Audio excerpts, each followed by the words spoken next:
Друзья, если у вас нет возможности читать рассказ Марка Твена «История с привидением», смотрите это видео. Это история о встрече обычного человека и привидения.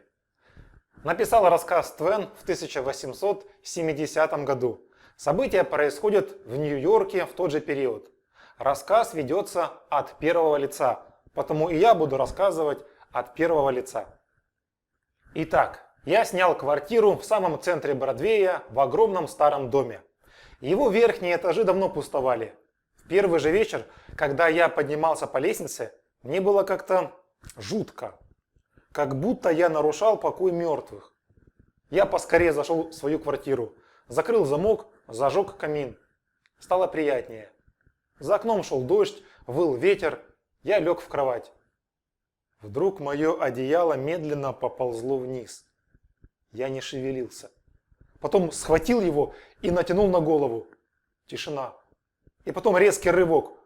У меня на лбу проступил пот. Затем я услышал тяжелые шаги. Они удалялись. Подошли к двери, прошли сквозь нее и потопали дальше по коридору. Я успокоился. Сам себе объяснил, что это был обычный ночной кошмар. И даже как-то повеселел. Я сел у камина и вдруг увидел на полу отпечаток ноги. Не моей. След был огромным. Мне опять стало жутко. Я лег в кровать и вслушивался в темноту. По коридору кто-то ходил. Подошел к моей двери, постоял и снова ушел. Я слышал звон цепей, стоны, шорох. С потолка на меня начала капать чья-то кровь. Передо мной возникли бледные, как туман, лица. Затем все исчезло. Наступила гробовая тишина. Чья-то холодная, влажная рука коснулась моего лица. И потом кто-то вышел за двери. Еле живой я сполз с постели. Зажег свет.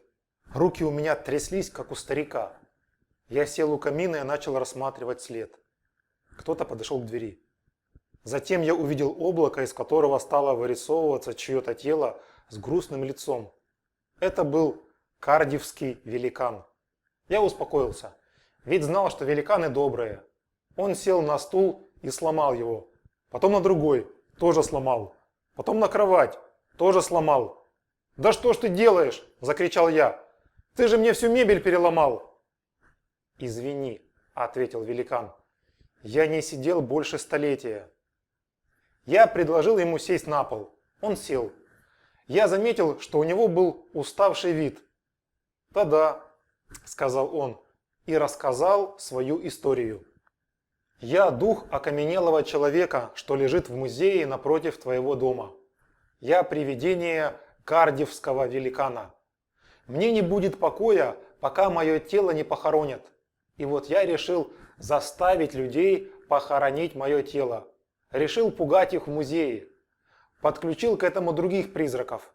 Вот только ночью в музей никто не ходит. И тогда я решил пугать людей в этом доме. Но мы очень скоро всех распугали. И вот, наконец, появился ты. Помоги мне». «Блин», — сказал я, — «ты понимаешь, что в этом музее не настоящий кардивский великан, а только его гипсовая копия? Настоящий великан в другом городе, в Олбани. Ты что, не мог свои останки отличить от подделки?»